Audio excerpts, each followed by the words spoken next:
बिस्मिल्लाहिर्रहमानिर्रहीम। अस्सलाम वालेकुम व्यूअर्स, मैं हूं मोहम्मद कमरुज़्ज़मान और आप देख रहे हैं मेरा YouTube channel Cori's industrial electronics. Viewers, जैसे कि आप स्क्रीन पर देख रहे हैं, ये पूमा कंपनी के दो इन्वर्टर हैं या VFD हैं, यानी कि वेरिएबल फ्रीक्वेंसी ड्राइव्स। हम आपको इन VFDs के बारे में आज मालूमात देने जा रहे हैं कि ये किस तरीके से बनी होती हैं, इनका हार्डवेयर किस तरीके से असेंबल किया होता है और वो कैसे कैसे इसमें काम होता है, पावर फ्लो कैसे होती है, इसके कनेक्शन कैसे होते हैं, वायरिंग कैसी होती है। तो डेमोस्ट्रेशन के लिए हम जो राइट साइड पे छोटी VFD है पूमा की, जो कि 55 किलोवाट की है, इसके बारे में हम आपको तफसील से बताएंगे। ये सामने इसका जो है ये कीपैड है, ऑपरेटर पैनल है, यहाँ से हम इसके स्टेटस भी देख सकते हैं और इसकी कोड की एंट्रीज वगैरह और पैरामीटर्स वगैरह सेट कर सकते हैं।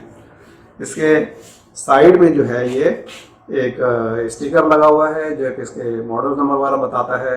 देखिए, ये P5 सीरीज़ का इन्वर्टर है और इसका मॉडल नंबर है 4055B, जो कि 55 किलोवाट की है। तो 112 एम्पेयर इसका आउटपुट करंट है। 0.1 से लेके 400 हर्ट्ज तक ये फ्रीक्वेंसी वेरी करके जनरेट कर सकता है। तो चलिए हम इसका फ्रंट कवर खोलते हैं और फ्रंट कवर खोल के आपको दिखाते हैं कि इसके कनेक्शंस किस तरीके से किए हुए हैं। ये देखिए व्यूअर्स, इसका हमने फ्रंट कवर खोल दिया है और फ्रंट खोलने के अंदर आपने एहतियात ये करनी है कि ये इसका रिबन केबल है जो कि हमारी ऑपरेटर पैनल या डिस्प्ले जो हमारा कीपैड है उसके ऊपर लगा होता है। तो इसको पहले आप उतारेंगे और उतारने के बाद फ्रंट कवर साइड पे करेंगे। और ये कवर यहाँ पर जो है ये बोर्ड है, नीचे वाला इसका प्रोसेसर बोर्ड है, ऊपर वाला जो है इसका ड्राइवर बोर्ड है जो कि IGBTs को ड्राइव करता है। ये कनेक्शंस वायरिंग हम आपको बताएंगे तफसील से। पहले इसके नीचे मेन कनेक्शंस देख लीजिए। इसके जो मेन कनेक्शंस है ये आप देख रहे हैं, ये 3 इसके कनेक्शन है RST। यहाँ पर पावर जो है वो इन होती है, यानी कि 400 वोल्ट जो है 415 वोल्ट 400 वोल्ट यहाँ पावर इन होती है। और इलेक्ट्रिकल के अंदर आपने देखा होगा कि RST जो है ये इनपुट कनेक्शंस को शो करते हैं। और इसी तरीके से जो इसके आउटपुट कनेक्शंस हैं वो UVW के हैं। UVW यहाँ से आपका जो पावर है आउट होती है मोटर को ड्राइव करने के लिए। उसके बाद सेंटर में जो है ये देखिए N कनेक्टर जो है ये नेगेटिव के लिए है और P और P1 जो है ये पॉजिटिव के लिए है और E जो है अर्थ के लिए है। उसके बाद आप जाते हैं प्रोसेसर के ऊपर, प्रोसेसर बोर्ड के ऊपर। ये देखिए, ये इसकी 2 जो काली तारें पतली, ये इसकी रन कमांड की तारें हैं। यहाँ से हम इसको एक्सटर्नली रन कर सकते हैं। ये वाली जो है ये DCM से कनेक्शन लिया गया है और ये फॉरवर्ड पे लगा हुआ है, यानी कि आपकी मोटर फॉरवर्ड पे चलेगी। उसके बाद ये वाला जो बोर्ड है ये ड्राइवर बोर्ड के साथ जो है कम्युनिकेट करता है। तमाम इंस्ट्रक्शंस, तमाम इसके कमांड्स और आउटपुट को सेंस कर और आउटपुट के जो सिग्नल्स हैं PWM के वो देता है।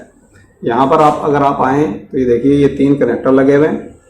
मेन कनेक्टर है, यहाँ पर एक कनेक्टर में 4 तारे हैं, 4, 5 और ये 6। ये जो कनेक्टर हैं ये जा रहे हैं अंदर, जो IGBT लगे हुए हैं उसको जा रहे हैं। यहाँ से जो है आपका IGBT का ड्राइव सिग्नल जाता है जो कि DC से AC बनाते हैं। 3 जो है वो IGBTs हैं, तो 3 यहाँ से ड्राइवर बोर्ड से आउटपुट निकल के IGBTs को जा रहे हैं। इस साइड पे अगर आप आते हैं तो टॉप पे देखिए कनेक्टर है ये वाला। यहाँ पर जो है हमारी मेन DC आती है और मेन DC जो है इससे फिर हमारे इस सर्किट के ऑपरेटिंग वोल्टेज बनाए जाते हैं इस सर्किट को और हमारे इस प्रोसेसर या मदरबोर्ड को काम करने के लिए। लेफ्ट साइड पे जो कनेक्टर है ये आप देखेंगे 1, 2, 3, ये हमारे CTs के कनेक्शन है। जो अंदर CTs लगी हुई हैं जो हमारे आउटपुट करंट को मॉनिटर करती हैं, उनके सिग्नल्स यहाँ पर आ रहे हैं 1, 2, 3। उसके बाद नीचे आएंगे तो ये एक कनेक्टर जो है ये एक थर्मिस्टर का है जो कि हमारे जो VFD है उसके IGBTs का टेम्परेचर देखती हैं। जो हीट सिंक है उस पर ये लगा हुआ होता है, वो भी आपको दिखाएंगे। उसके बाद जो ये वाला कनेक्टर है ये हमारा एक मैग्नेटिक कॉन्टेक्टर लगा हुआ है जो कि हमारे DC को बाईपास करता है ऑपरेट करने के लिए, तो ये उसकी कमांड यहाँ से जाती है।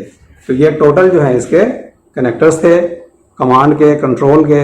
अब हम क्या करते हैं कि इस प्लेट को भी हटाते हैं, सारे ये कनेक्शंस हैं इनको भी हटाते हैं और हटाने के बाद फिर हम आपको बताएंगे कि अंदर जो है ये किस तरीके से बनी होती है और किस तरीके से इसका सिस्टम काम करता है और किस तरीके से मैन्युफैक्चरिंग है। चलिए व्यूअर्स, हमने जो है अपने इन्वर्टर का फ्रंट जो कवर खोल के उसके बाद जो बोर्ड्स का जो प्लेट थी वो भी हटा लिए अब देखते हैं कि इसके अंदर हार्डवेयर किस तरीके से है। ये देखिए,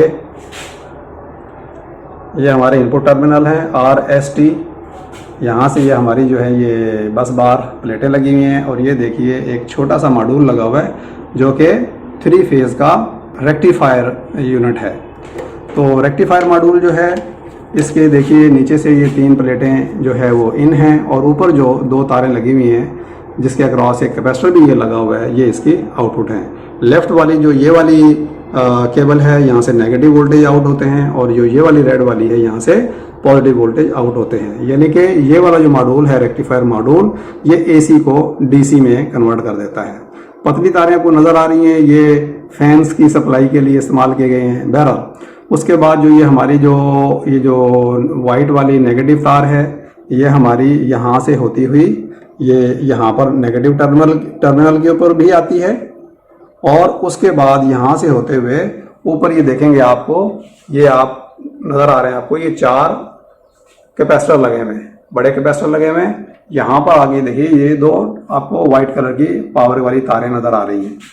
एक तार जो है ये हमारे जो ये रेक्टिफायर मॉड्यूल है यहाँ से आके यहाँ पे कनेक्ट हो रही है, और दूसरी तार यहाँ से निकल के हमारे ये आउटपुट का जो ये N कनेक्टर है इसके ऊपर आ रही है।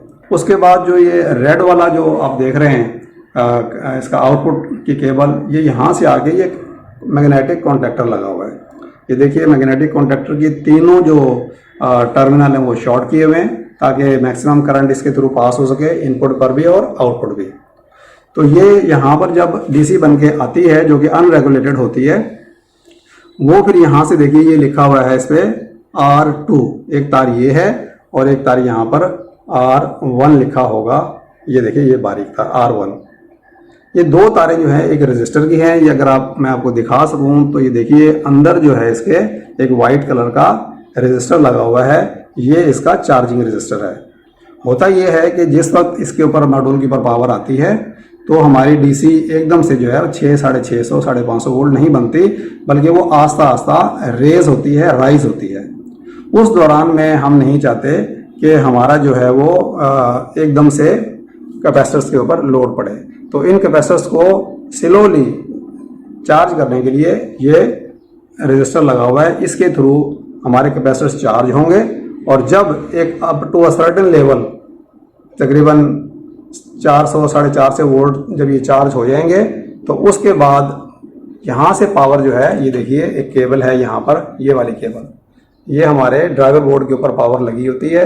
इससे जब पावर हमारे बोर्ड के ऊपर, मदर बोर्ड पे, अपना ड्राइवर बोर्ड पे आएगी तो उससे क्या होगा कि हमारा एक सिग्नल आएगा, और सिग्नल आने के बाद ये वाली केबल देखिए ये बोर्ड के ऊपर नीचे लगी हुई थी, यहाँ पर हमारा मैग्नेटिक कॉन्टैक्टर को ऑन करवा देगा, और उसके बाद हमारी जो DC वोल्टेज प्लस हैं वो कॉन्टैक्टर के इस साइड से यहाँ पर चली जाएंगी, और फिर यहाँ से जाने के बाद ये देखिए यहाँ पर आएंगे P पे, और P के बाद देखिए ये एक जंपर लगा हुआ है यहाँ पर, मेटल का जंपर है प्लेट की, यहाँ से होके P1 से निकल के और हमारे कैपेसिटर पे इस एंड पे चले जाएंगे। तो लिहाजा ये हमारे कैपेसिटर्स के ऊपर पॉजिटिव भी आ गया, इस कैपेसिटर्स के ऊपर नेगेटिव भी आ गया। अब ये कैपेसिटर्स फुल्ली तौर पर चार्ज होंगे, और चार्ज होने के बाद ये अपने अंदर चार्ज स्टोर कर लेंगे, और यही चार्ज जो है बाद में DC से AC बनाने के लिए काम आएगा।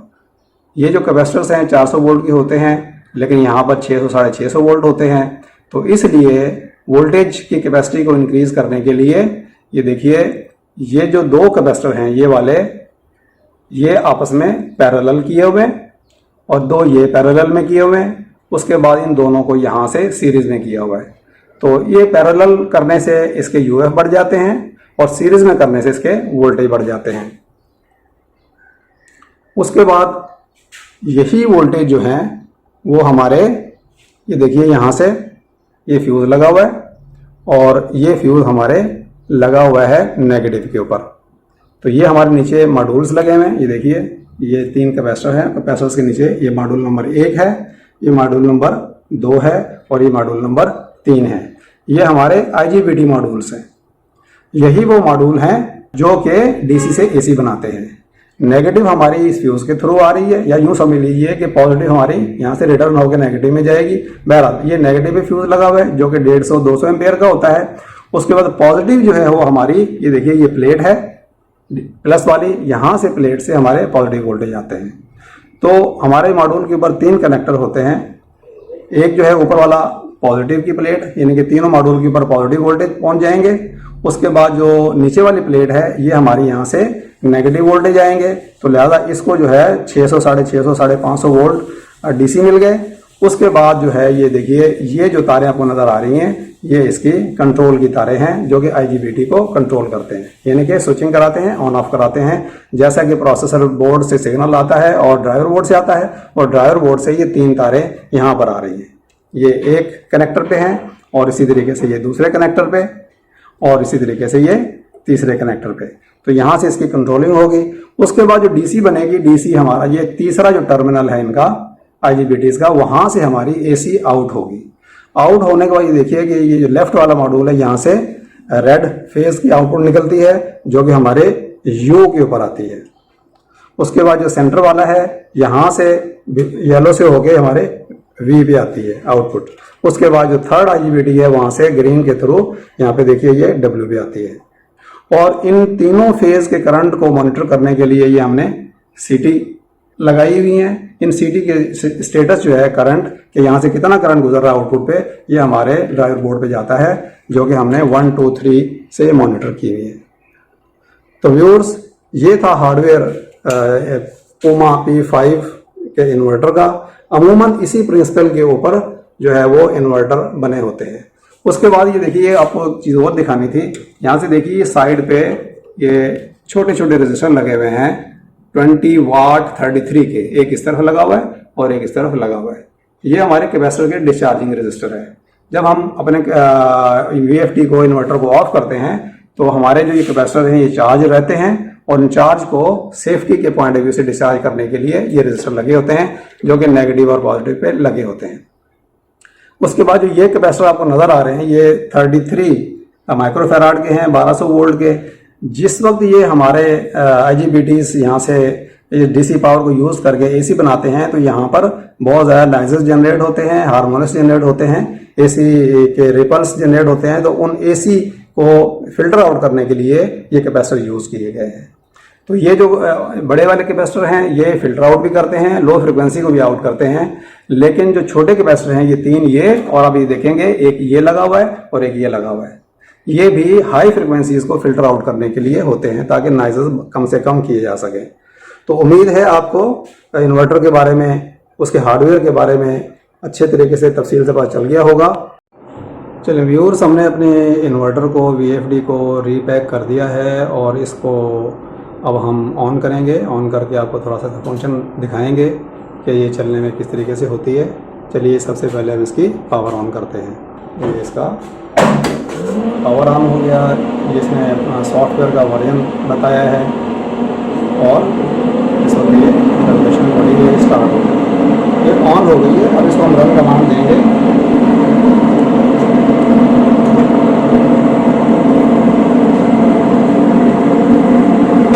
फ्रीक्वेंसी पे कर दिया है, ये हमारे एम्पेयर पे आ गया है यहाँ से डिस्प्ले की मदद से। इसके कंट्रोल्स को हम ऑन करने लगे हैं, पावर ऑन हो चुकी है, कंट्रोल ऑन करेंगे और फिर कंट्रोल की इसकी कमांड जो DCN पे और फॉरवर्ड पे आएगी तो मशीन चल पड़ेगी, हमारे एम्पेयर यहाँ शुरू होंगे। ये देखिए ये हमारा करंट इंक्रीज होना शुरू हो गया और मशीन चलना शुरू हो गई।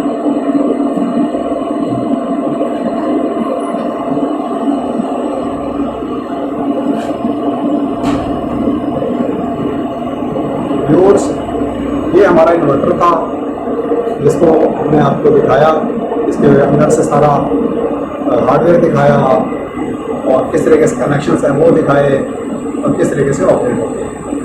उम्मीद है आपको ये वीएफडी की वीडियो पसंद आई होगी, आपके नॉलेज में इजाफा हुआ होगा। तो मिलते हैं इंशाअल्लाह नेक्स्ट वीडियो में। जब तक के लिए अल्लाह हाफिज़।